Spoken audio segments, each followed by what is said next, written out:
அம்மாவை கலாய்க்கலாமா? கரெக்ட், நான் அதான் யோசிச்சிருந்தேன் நானும். அவங்க அம்மா என்ன பண்ணிட்டு இருக்காங்க? எங்க அம்மா வந்து அந்த ரூம்ல படுத்துட்டு இருக்காங்க. உங்க அம்மா வாழ்க்கையில என்ன பண்ணுகிறாங்கன்னா அந்த ரூம்ல பத்துக்கிறாங்கன்ற பைத்தியம். உங்க வாய்ஸ் ரொம்ப நல்லா இருக்குண்ணா, கேட்டுட்டே இருக்கணும் போல இருக்குண்ணா. ஃபிளர்ட் பண்றியா? அப்படிலாம் இல்லண்ணா. அப்ப என்ன போய் குடுற அம்மாட்ட பிராங்க் பண்ணானா வெறுப்பேத்தின இருக்கிறான். குரல் நல்லா ஆகுது, குரல் வளையம் நல்லா ஆகுதுன்னு போ. போனே தரவா நம்பர் தரவா? பக்கத்து ரூம்ல தானடா இருக்காங்க, போனை கொண்டு போய் குடுறா. திருப்பி வந்து மாட்டிக்க போறேண்ணா. நீ குத்துரு, நீ வெளில போ, கக்கூஸ்குள்ள போ. ஒரே நிமிஷம் வரேன், ஒரே நிமிஷம் இருங்க. ரூம் கொடுக்க எவ்வளவு நேரம் நானே வெயிட் பண்றது? வந்து தொலை வெளியே.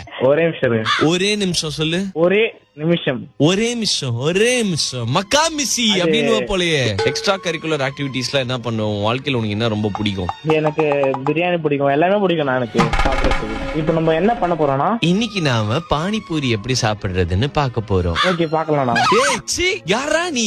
நான் ஒரு வாட்டி அந்த ஃபீமேல் வாய்ஸ்ல பேசி காட்டுங்கண்ணா. ஏண்டா பேசிட்டேன், என்ன பண்ண போறேன்? ரொம்ப சூப்பரா இருக்கண்ணா, ஸ்வீட்டா இருக்கண்ணா. பாடுவியாடா? இப்ப பாடுறேன் பாருங்க. நான் என்ன பாட்டு பாடணும்னு மறந்துட்டேண்ணா. ஒரே விஷயம் இருங்க பாடுறேன். அதாவது வாய்ஸ் நல்லா பரவாயில்லையா? ஏய் பாடுவியா மாட்டியா சைக்கோ?